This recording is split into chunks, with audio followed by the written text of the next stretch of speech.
Bonjour à tous, nouvelle petite vidéo d'informatique. Aujourd'hui, ce sera consacré à l'assemblage de mon nouveau PC gamer, qui devrait me permettre aussi d'être plus confortable pour faire des vidéos. Et donc je vais reprendre ça.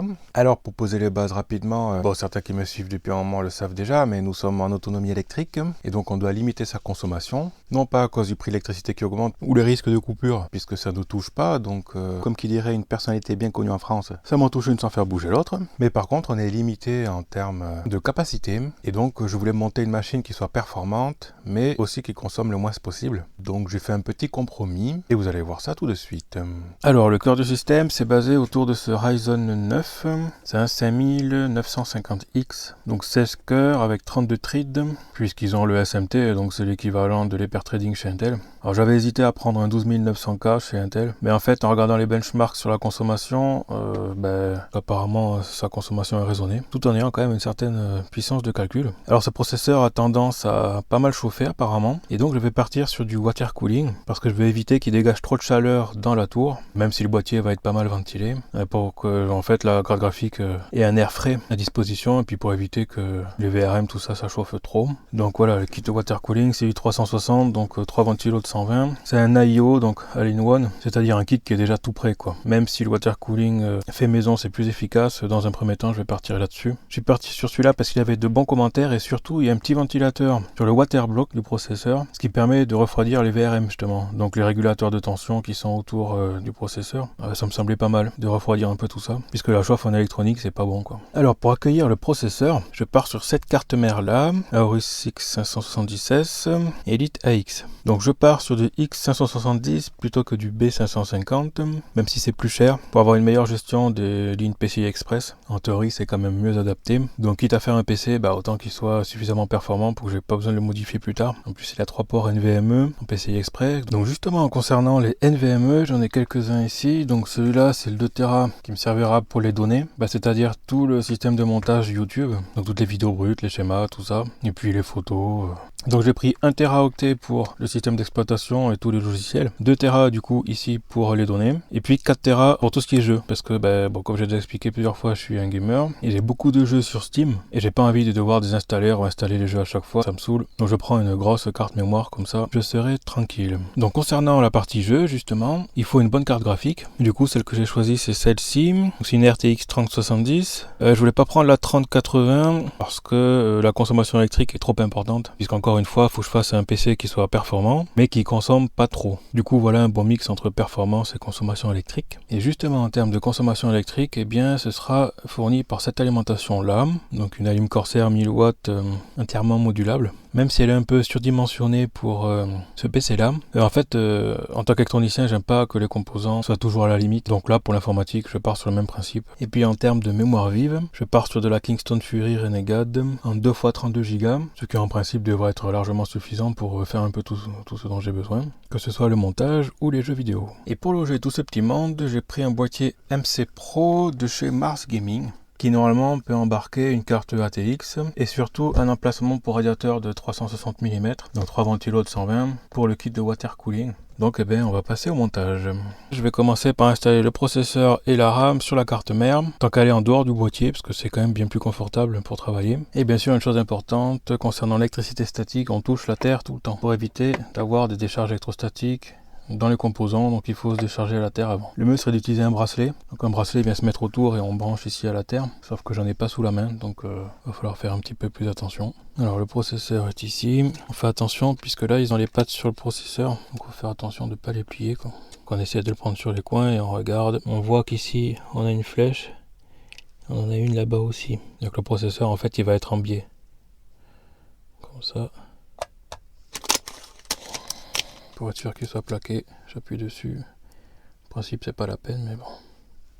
Voilà, le processeur est en place, on va passer à la RAM. Alors ici c'est important puisqu'on n'a que 2 RAM sur les 4 emplacements. Il y a des emplacements spécifiques où il faut les mettre. Donc ici c'est indiqué sur la carte mère, mais c'est aussi indiqué normalement dans la dock. Donc voilà, c'est ici, il n'y en a que 2 modules de RAM. On se met en DDR4, donc A2 et B2. A2, B2 ça correspond au pictogramme sur la carte mère. Donc celui-là et celui-là.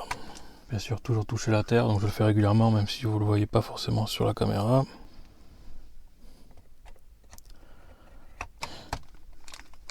Donc là, pour les positionner, hein, c'est comme d'habitude, il y a un taquet qu'il faut respecter, qui change en fonction de la rame.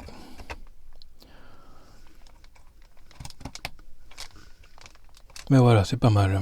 Alors tout à l'heure, je vous parlais des VRM, Voltage Regulator Module. Donc ils sont sous ces radiateurs là. Donc là, avant de continuer, je vais tester le montage du waterblock sur le processeur parce que je pense qu'il va falloir modifier ici le support puisque là on voit que c'est prévu pour avoir 2 attaches ici et je pense que le waterblock il se prend sur les 4 là. On se retrouve donc avec le radiateur qui est là, avec les 3 ventilos à fixer en haut du boîtier et puis le waterblock ici avec la filasse. Donc en fait on a l'alimentation du ventilo ici et puis probablement de la pompe aussi, et ça je pense que c'est la partie RGB. Là, je vais regarder sur tous les kits d'installation. Donc celui-là c'est pour du LGA 1700, donc en principe je n'en ai pas besoin. Moi c'est un socket M4, donc AMD.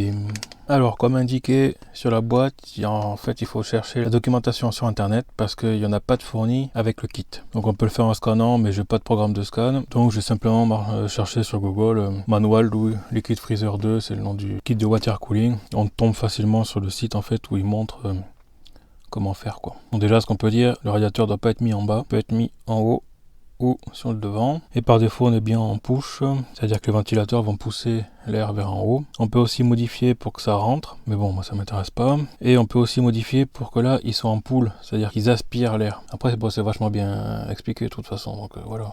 Du coup j'ai sorti le boîtier pour pouvoir vérifier un peu l'intégration. On a l'emplacement de l'alimentation qui est en bas, avec ici prise audio, USB, power, LED, tout ça. Ça c'est de l'USB 3, et on peut apercevoir les prises d'alimentation des ventilateurs au fond là. 3 gros ventilateurs devant, un derrière, et du coup l'emplacement en haut pour pouvoir avoir le kit de water cooling qui souffle là derrière. On voit bien qu'il y a un espace de vide justement entre le haut de la carte mère ici puis la grille d'aération en haut, exprès pour laisser l'espace justement pour un radiateur de water cooling. Du coup je vais commencer le montage. Environ la grille en haut, normalement c'est magnétique ça, voilà. Il y a ces trous oblongs en fait, on peut visser et aligner les ventilateurs un peu comme on veut. Bon ça passe pas bien parce que celui-là gêne, donc je vais le tomber le temps de monter ça. Alors vu la place disponible, ça va quand même être chaud. Du coup il va falloir que je pose la carte mère encore avant parce que sinon après il va falloir glisser comme ça. Ça va pas être très pratique. Moi du coup ce ventilateur il me gêne un peu. Je vais le visser avec une seule vis en haut là pour éviter qu'il bouge, pour que je puisse mettre la carte mère tranquille parce que sinon je sens le dégât. Du coup je commence par poser la carte mère, mais juste pour voir l'anthrax des trous en fait, puisque je pense qu'il va falloir rajouter des vis. Quand on la pose, ici on est bon. Les 6 ici c'est bon, par contre il manque les entretoises ici là. On retrouve les 3 petites entretoises qui nous manquent là.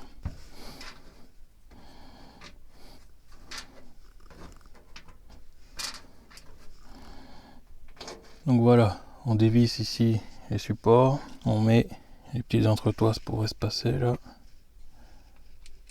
Et ensuite on ajoute avec les vis fournies, pas celles d'origine parce qu'en fait vu qu'on a les entretoises ça fait plus haut, donc elles font un peu courtes, on prend pas beaucoup de filets, donc voilà. Et bien sûr en fonction du processeur comme c'est expliqué là, pour un 5000 on prend les trous d'en haut, c'est apparemment mieux. Ensuite on peut mettre le waterblock, mais ça je le ferai qu'après. Par contre je peux commencer à mettre les M2, 1 Tera qui me servira pour le système et les programmes, et le 2 Tera qui ira pour les données. Donc on enlève les radiateurs qui sont là. Donc au démontage, je sais pas si vous avez vu, mais ici il y a un petit taquet qui vient s'enquiller là-dedans. Donc il faut pas tirer comme un bourrin, parce que sinon vous allez arracher et casser le support. Il faut le faire glisser sur le côté.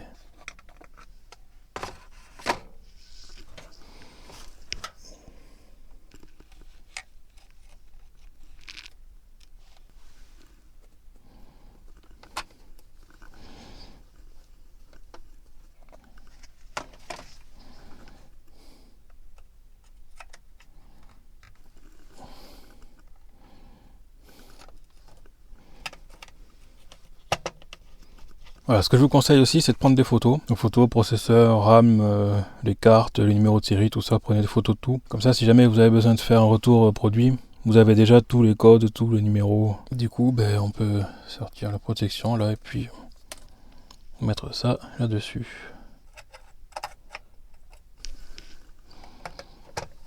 Donc ça c'est pas mal, c'est fourni avec un dissipateur thermique, puisque les M2 chauffent quand même à force.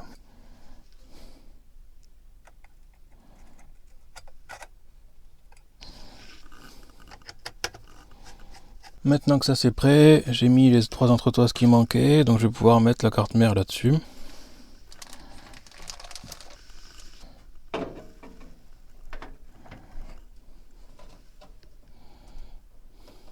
Et puis ben la visser.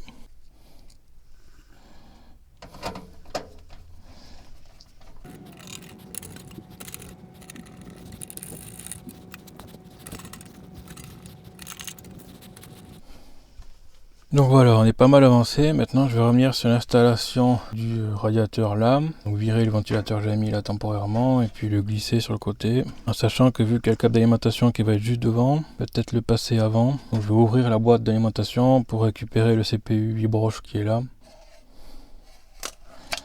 Donc voilà, le CPU 8 broches c'est cela. Alors comment savoir quel côté on met sur la carte mère? En fait c'est plutôt simple parce qu'ici on peut voir qu'il est ses câbles. Il y a un petit ici bitonio qui permet de les couper en deux en fait. Donc ça c'est si on utilise des connecteurs P4 plutôt que P8. Donc ça c'est le côté carte mère et ça c'est le côté alimentation puisque lui on voit qu'il peut pas être séparé. Vous voyez, c'est 8 broches obligatoirement. Mais l'autre côté, sur certaines cartes mères, il n'y a que des 4 broches au lieu des 8. Donc on peut les scinder en deux proprement, hein, c'est fait exprès.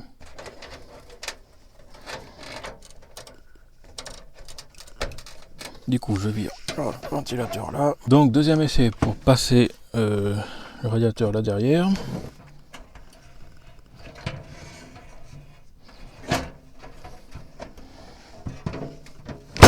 Donc du coup je vais visser le radiateur derrière là en haut.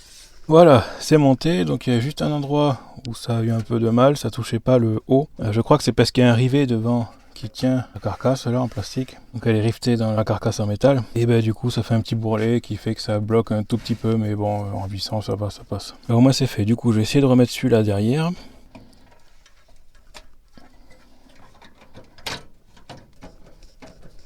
Voilà, bon ben finalement ça passe hein, en forçant un tout petit peu. Donc il est un tout petit peu en contrainte, mais bon, ça va le faire. Hein. De toute façon le PC il va pas être trimballé à droite à gauche, donc ça devrait aller. Maintenant ben, on va passer à l'installation de ça. Voilà, ça va venir comme ça.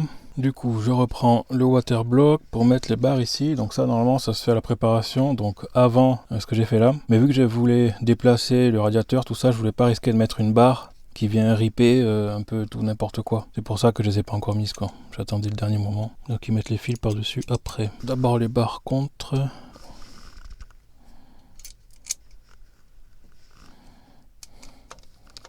Donc maintenant on passe à la partie qui est toujours très délicate, fait que j'aime pas particulièrement, c'est mettre la pâte thermique. Mais avant de la mettre, je regarde juste encore un petit montage à blanc pour voir comment ça se passe. Donc apparemment il faut plaquer les fils ici.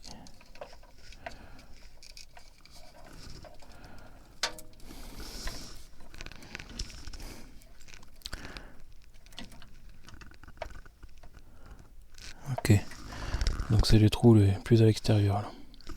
En tout cas pour ce processeur là, puisqu'en fonction du backplate que vous avez, là je pense que les trous seront peut-être différents. Ça je vais éviter de le poser comme je disais tout à l'heure. Je ne peux pas le poser sur la carte mère. Donc l'hydronaute, c'est pas la pâte thermique qui est fournie par défaut. Parce que j'en voulais une qui soit bien réputée quoi.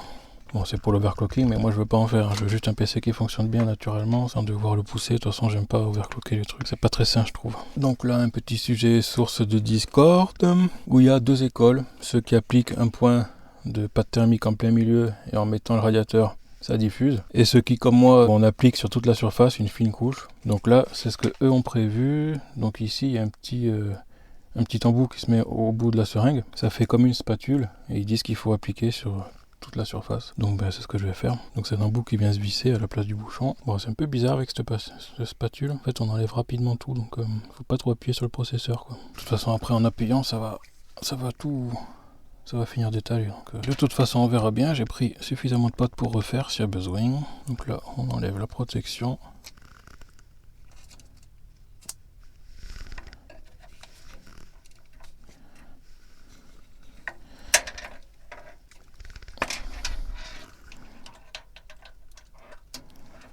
On tient bien les fils à plat, mais de toute façon, je crois qu'il y a un peu de marge. Ouais. Et ensuite, on vient visser. Alors, je vais commencer par l'extrémité, au bout, puisque ça force un petit peu avec les tuyaux. Hein. Forcément, les tuyaux tirent un peu dessus, donc si on bloque le fond, après ça bloque le devant. Par contre là, quelle est la force à appliquer pour que ce soit bien en contact mais que ça risque pas de casser?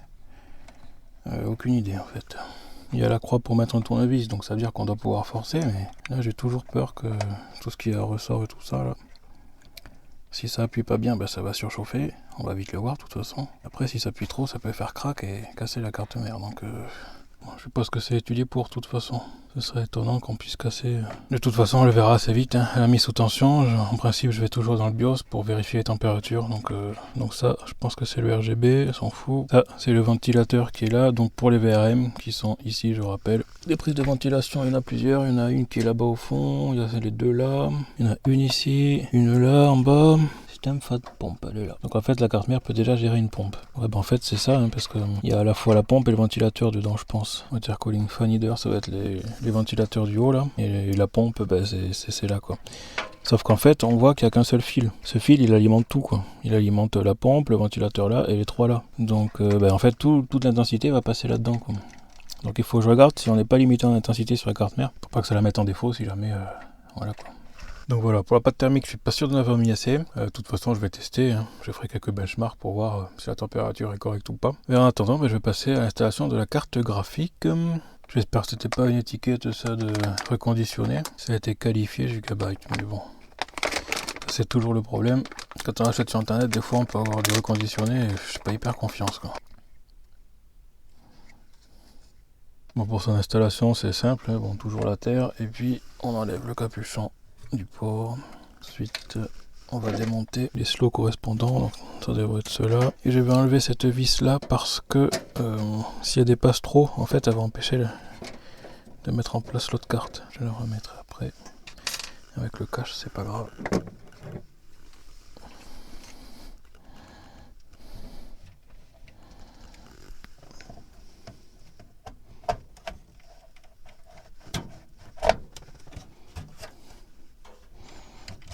Alors là, si je visse, ça va tendre un petit peu sur le boîtier là. Il va tirer du coup sur la carte. Ça m'inspire pas grand chose, donc je vais essayer de l'enfoncer un peu dedans quoi. Quand même là, on voit que celui-là c'est sorti.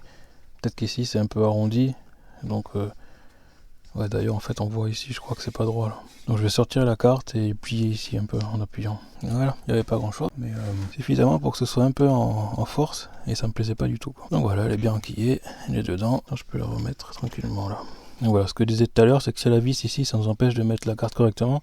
Parce que vous voyez qu'elle chevauche un petit peu là. Donc maintenant, on va pouvoir câbler les alimentations ici, là, toutes les petites prises là en dessous. Déjà, je vais commencer par mettre la lime ici. Donc celle-là, elle ventile par en dessous. Donc voilà, le ventilateur est là. Et en dessous, il se trouve qu'il y a une grille.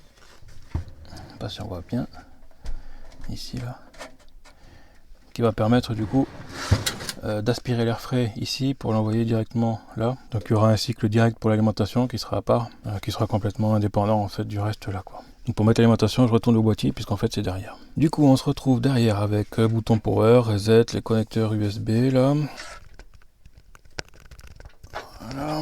Le ventilateur qui arrive ici, le CPU 8 broches qui est là. Un petit truc quand même sur la carte mère, on voit que derrière ici là ça a été repris. Donc est-ce que c'est du reconditionné qui a eu une panne et des condensateurs qui ont claqué? Parce qu'on voit très clairement que le vernis ici a été repris. Ça a été réchauffé, donc les composants ont été changés manuellement. Ou est-ce qu'ils ont fait une mise à jour de la carte et du coup ils ont changé les condensateurs au passage? Avant la vente, on va dire, la première vente. Et là à ce stade je peux pas dire. Ça c'est ce qu'il faudra brancher sur la carte mère derrière tout à l'heure en faisant passer là. Pour moi je vais me focaliser sur l'alimentation. Si je la mets là, on voit que le tray là, de disque dur, ça va gêner un petit peu, donc il y a un moyen de les bouger. Là, je sais pas si on voit bien, mais ici, là, il y a des vis, on peut le faire bouger. Je vais vous montrer. Voilà, on peut le faire bouger. De toute façon, dans un premier temps, pour câbler l'alimentation, je vais sortir ça m'embêtera pas. Et puis brancher les alimentations dont j'ai besoin déjà directement. Avant de la mettre en place, comme ça c'est fait. Donc voilà, ça c'est les tiroirs pour les disques durs ou les SSD. Mais dans mon cas ça sert à rien parce que j'ai tout en NVMe. Donc en fait l'alimentation elle est sécable de ce côté là en fait. La carte mère est là. Donc ça c'est la partie carte mère. Il me faut ça, il me faut les connecteurs pour les PCI Express aussi. Donc les PCI Express eux, ils sont ces câbles là. En principe il m'en faut deux. Je vais en tirer deux séparés. Parce qu'en fait, il y a deux connecteurs sur la carte. Je crois qu'il y en a un à 6 points et l'autre à 8 points. On pourrait utiliser la même nappe pour les deux, mais d'un point de vue électrique, on va dire, c'est mieux d'avoir deux câbles. Donc à gauche, c'est tout ce qui est SATA, PATA, donc les disques durs IDE, SATA. Du coup, je peux mettre l'alimentation là, puisque les PCI Express et CPU sont accessibles facilement ici, là. Donc voilà, le seul qui posait problème, c'était au fond. Et du coup, je peux mettre la lime là. Maintenant, il va falloir aller attacher ça. Je crois que c'est le deuxième ici. Connecter ça sur la carte mère là-haut. Voilà, c'est une partie un peu chiante parce qu'en fait je suis à plat, je devrais être debout normalement. Mais après je peux pas vous montrer sinon. Donc tant pis quoi.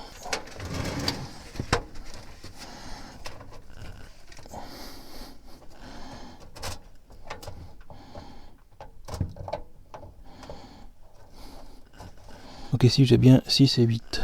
Donc il faut que je passe deux câbles. Donc ceux-là ce sont les câbles estampillés PCI Express. Voilà, là j'ai toutes les alimentations de ce côté-là. Voilà, donc là j'ai mis les deux connecteurs de carte graphique, là il y a la carte mère. Il me manque le connecteur de tout à l'heure. Voilà, celui-là. Celui-là, si je peux arriver à le faire passer aussi pareil sur le système de câble management, là, avec des colliers, hop. Peut-être un peu court, mais bon, je vais essayer. Donc ça, c'est l'alimentation de la carte mère. Plus précisément, les tâches du processeur, en fait. Donc attacher tous les câbles. Et il va falloir brancher ça sur la carte mère. Donc on va passer par en dessous.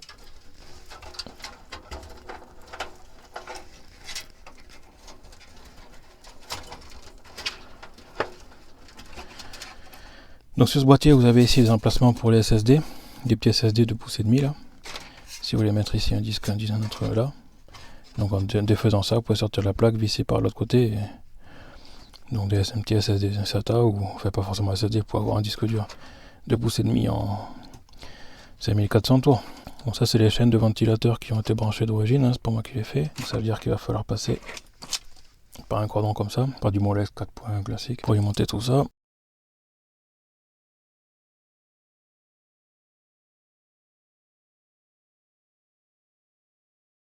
Ensuite du coup je vais brancher toute la partie LED et interrupteur. Donc ces petits connecteurs qui est là. Tout ce qui est power et reset, c'est non polarisé, donc le sens de la prise n'a pas vraiment d'importance. Par contre les LED, oui. C'est marqué sur les petits pictogrammes sur la carte mère là. Donc ici pour les LED power, bah, il y en a deux sur la carte mère. On peut se brancher d'un côté ou de l'autre, apparemment c'est la même chose. Ensuite juste à côté on a l'USB 3.2 avec le connecteur USB 3.0, donc ce sera peut-être pas compatible à fond, mais bon. Et pour finir ici on a connecteur USB et puis HD audio.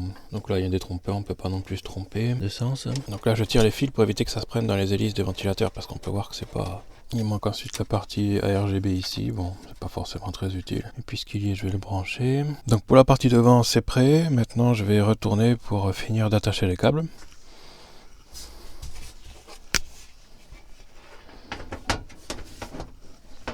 Alors nous revoici après environ 1 mois et demi d'utilisation quotidienne. Ce que je peux en dire, c'est que ça fonctionne super bien. Il n'y a que le tout premier démarrage qui est resté sur un écran noir. J'ai été obligé de forcer le redémarrage, mais après ça, ça a fonctionné nickel. Donc en termes de consommation électrique, on est à 100 watts au repos, c'est-à-dire quand on est sur le bureau. Et en utilisant OCCT pour pousser à fond le CPU et le GPU, donc en théorie puissance maximale du PC, on monte jusqu'à 475 watts. Et donc là, du coup, ça commence à faire beaucoup. Seulement, c'est une consommation maximale qui est normalement jamais atteinte en utilisation classique, donc normalement ça va le faire. Par contre ici il s'agit de la consommation mesurée à l'aide d'une prise wattmètre branchée à l'entrée du PC. Si on regarde sur mon application la consommation électrique réelle sur les batteries, on peut voir que le delta est de 440 watts de consommé réellement sur les batteries, alors qu'il n'y a que 375 watts de delta entre le repos et le 100%, ce qui s'explique tout simplement avec le rendement du convertisseur et puis le cost-fi aussi qui peut jouer là-dessus. Donc c'est normal, mais il faut en tenir compte en autonomie puisque du coup la consommation réelle est plus élevée.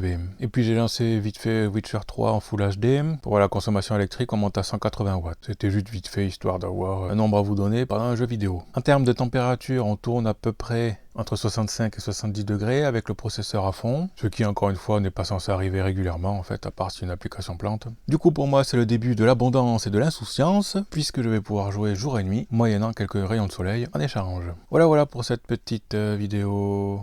À plus.